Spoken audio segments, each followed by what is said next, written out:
Hello, I'm Rochelle J. I like beads.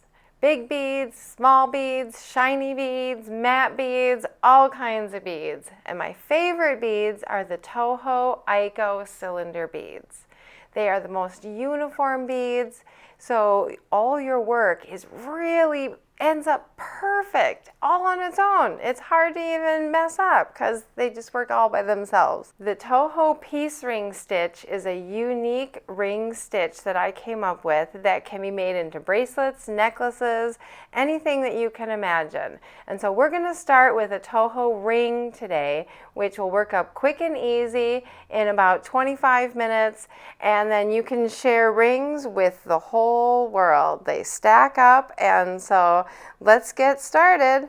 Today we're going to make these unique little rings. We're using the TOHO AIKO cylinder beads, and it is a really fun little stitch that starts off with a ladder stitch, then it has a brick stitch jump up.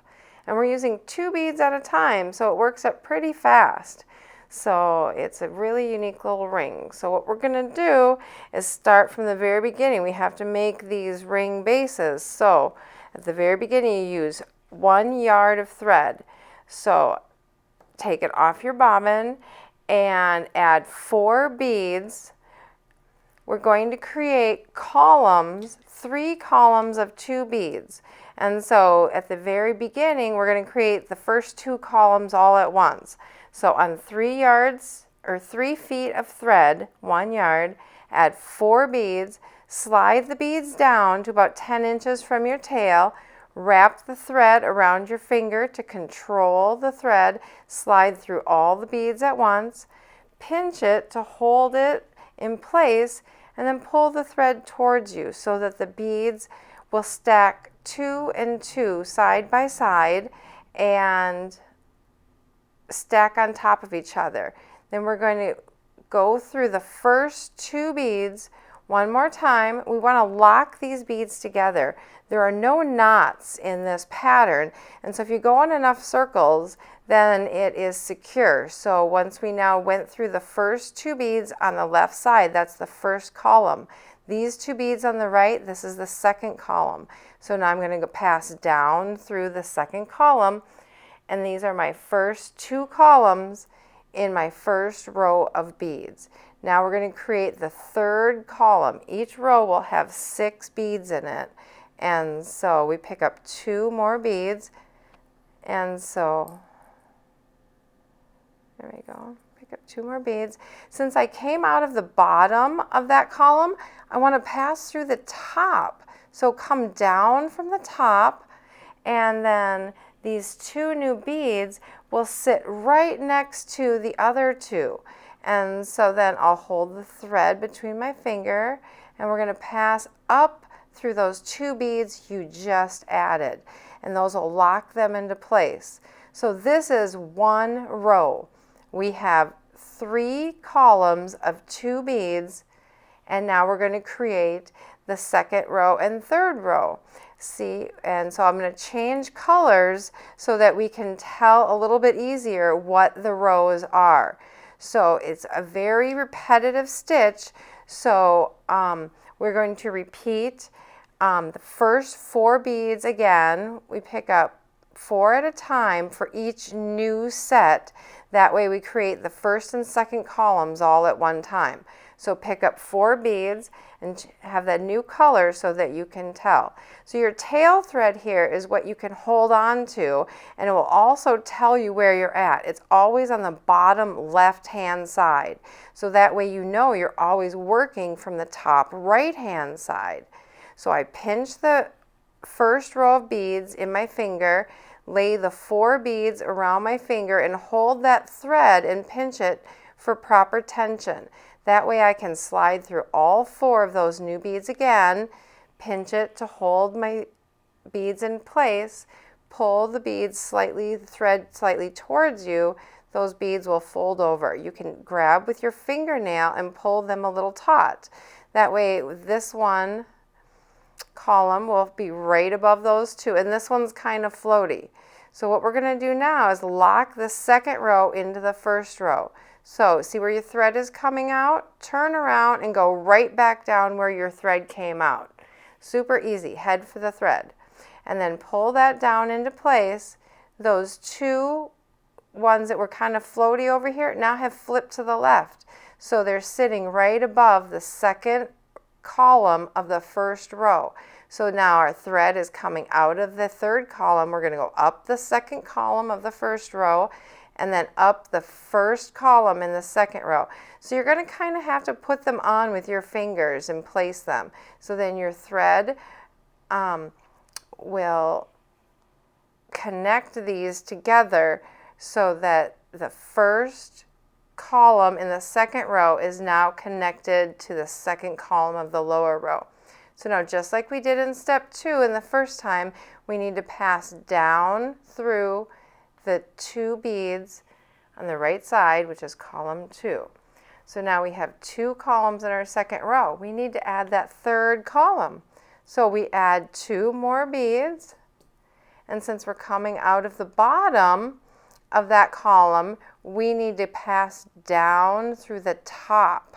And so you'll pass down through the top, pull your thread taut, not too taut, and those beads will sit right in place. And so now you need to pass up through those 2 beads you just added to lock them into place.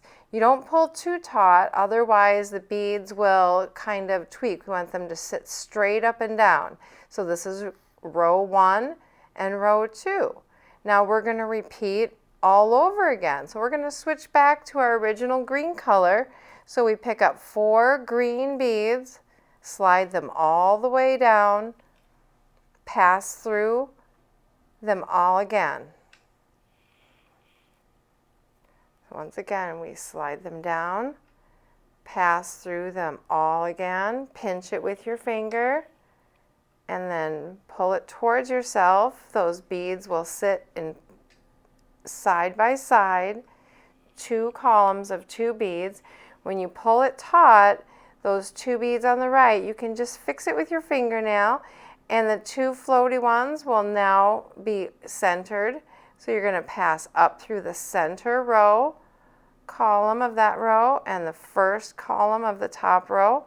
Pinch it with your finger, that way you can maintain nice even tension, and then hold your thread around your finger to keep it out of the way. You don't want to splice your thread, and then pull taut. So now we want to add the 2 beads for the third column of this row.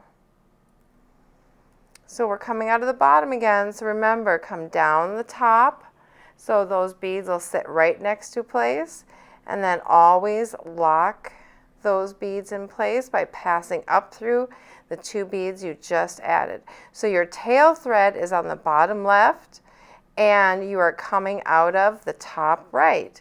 And you'll just repeat this as many times as you desire. Each one of these rows you'll count as a row. So a ring size like this is 17 rows of beads. So if I've got 3, I've got to create 14 more rows. So I'll see you in a moment. I got to create 14 more rows. So after you've created as many rows as you want, just count the points. 1, 2, 3, 4, 5, 6, 7, 8, 9, 10, 11, 12, 13, 14, 15. I have 15 rows here. So 15 rows on my little chart is a size 7 for a ring size. So if you want a size 7, then that's how many rows that you make. It's pretty darn simple. So after we get all the way down as many rows, we want to connect it together. So this is my working thread here on the top right. Here's my tail thread on the bottom left. I'm going to wrap the tail right around my finger, and so I want this thread to go to that thread. So we're heading for the thread again. So just pass up through the 2 beads right where your tail thread is, and you're going to meet it.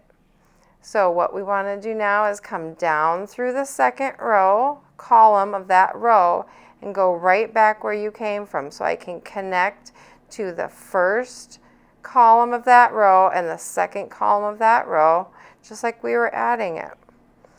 So now I want to go in back up to connect this. So I'm connecting the middle column of that row with the first column of that row, and to connect it. So this was my connection. So I want to pass through and connect all of these back and tighten it up. So I'm going to go in a figure 8 pattern. So now turn around, and we want to connect the center row column of this row to the end of this row. So we're going to create a figure 8 and connect each row together. So the end of this column is going to meet the middle of that column. There we go. And so you're going to go in a full circle of those 8 beads. And now we want to move forward to then connect the next row. So then I moved up 2 more beads. So now I want to go the other direction, circling clockwise this time, and I'm going to connect these 4, the 2 in the center to the 2 on the edge of the other row. This way it connects it perfectly. So if it was a little loosey-goosey while you were creating your rows, this way you tighten it up. So the edge column of one row connects to the center column of the row above or below it. And then when you need to move forward, you just pass up through 2 more beads. So 2 in the lower, 2 in the middle, 2 in the upper.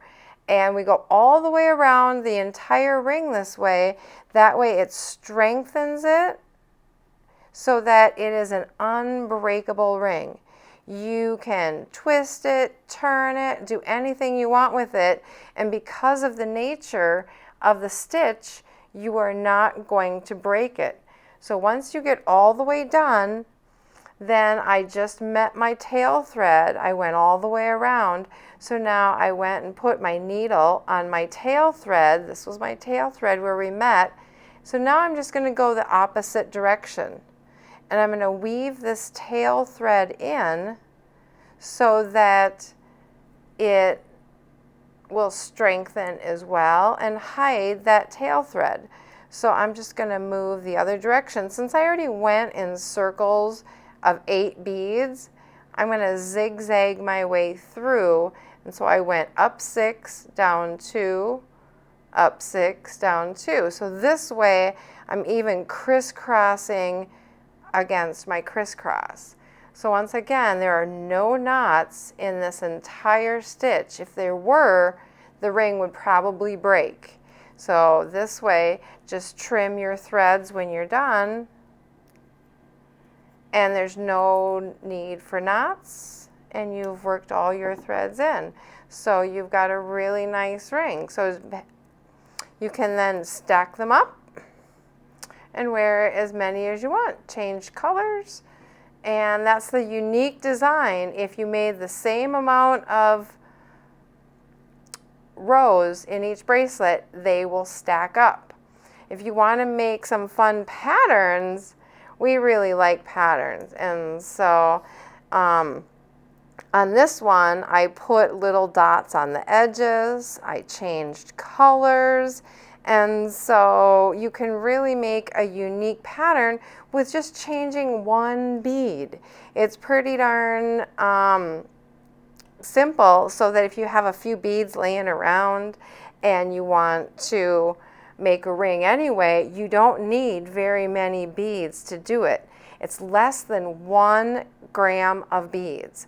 So 1 gram of AIKO beads are 160 beads, and this takes anywhere between 80 and 120 depending on your ring size.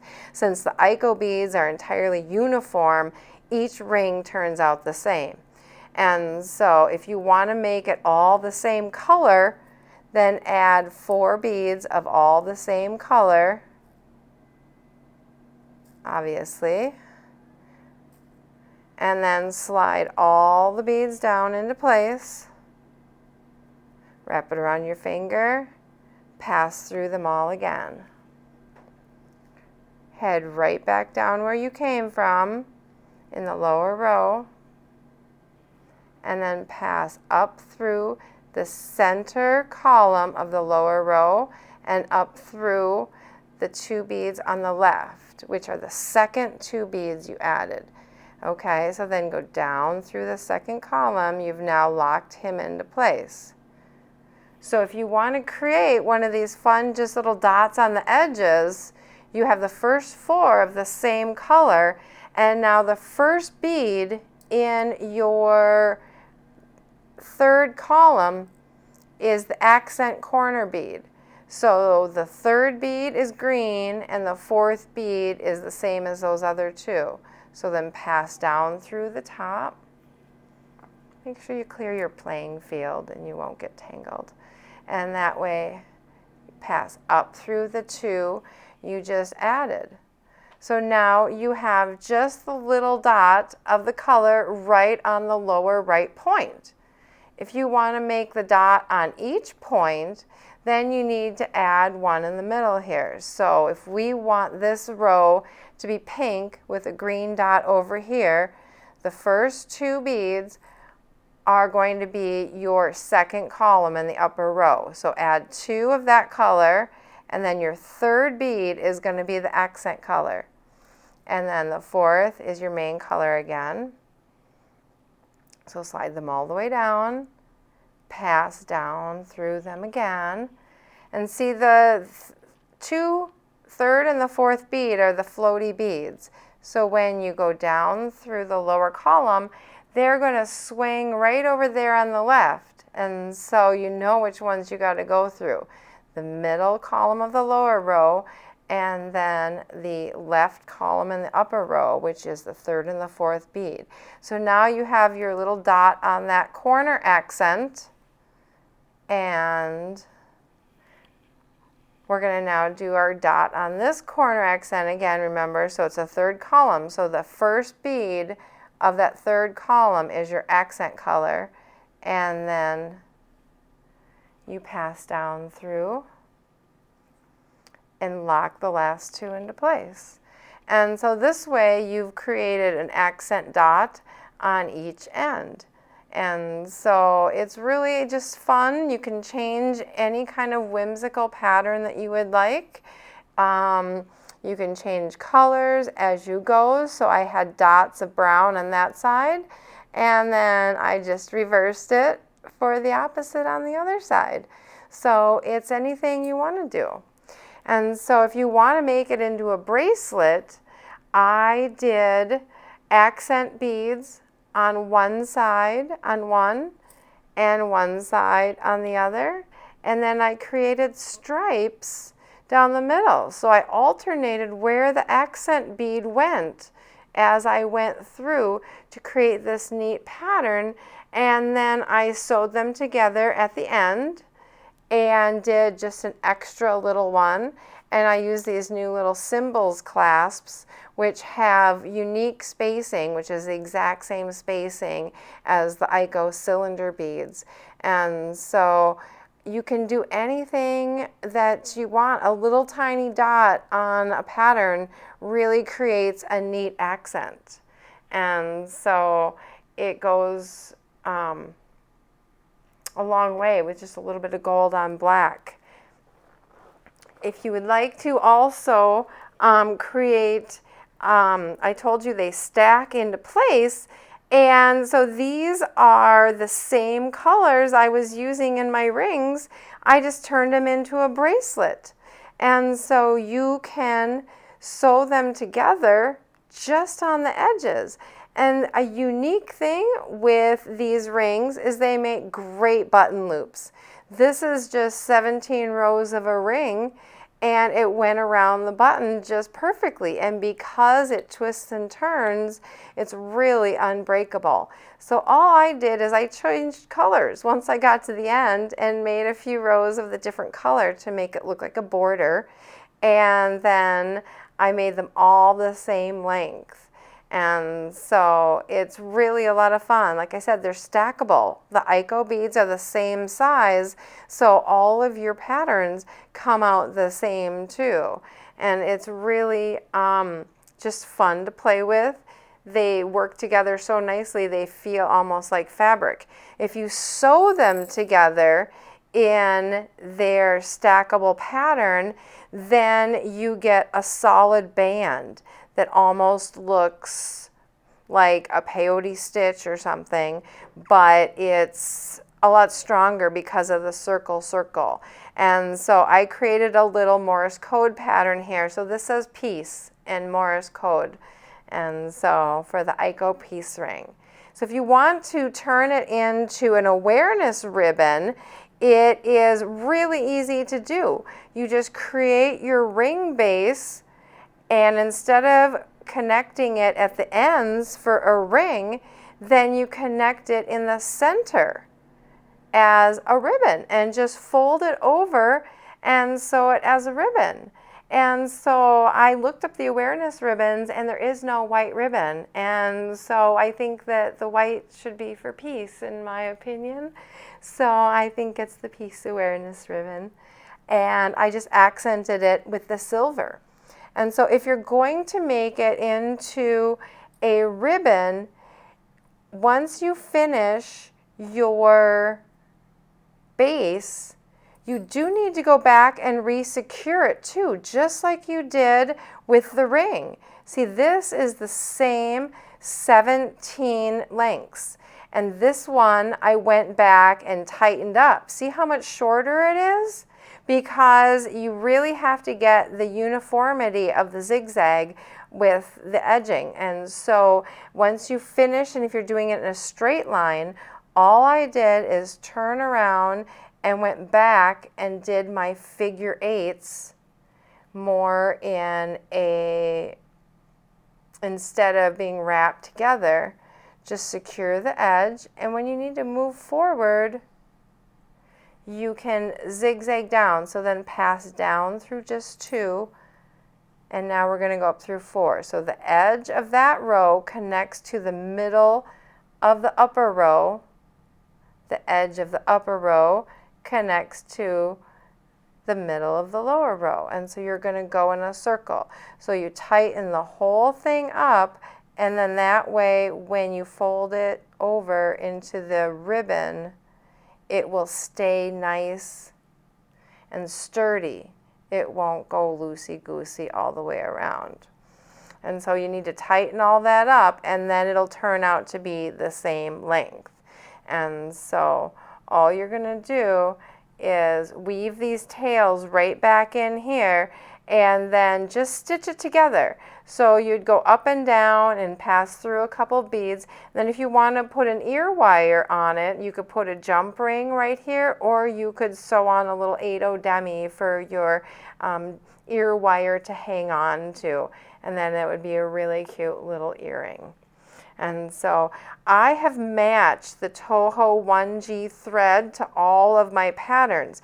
This is the white thread that I have. So you see the thread on the edges of all of these. And so this one, since I have a pink and green bead, I've used the pink thread. That way it doesn't stick out and like a sore thumb. This one over here, I use the darker pinky coral beads with the green. So then I changed to the orange thread. Amazingly enough, orange really brings out that pink color. And so your thread color really matters in this. And so when I use the green and the brown, I use the khaki thread. Turned out really nice in this kind of olive green here. And so the Toho 1G thread is slightly stretchy, and so it doesn't work well with Fireline at all. You need something stretchy in order for it to work. So all you need is 1 yard of thread, and then 80 to 120 Aiko beads, and you can make yourself a really fun little peace ring. So why we've called this the Toho peace ring is mostly because of the unique way that this project has brought us all together. We came up with this for a bead and button show project so that we could have free tutorials for everyone to come and visit us at the Team Toho booth.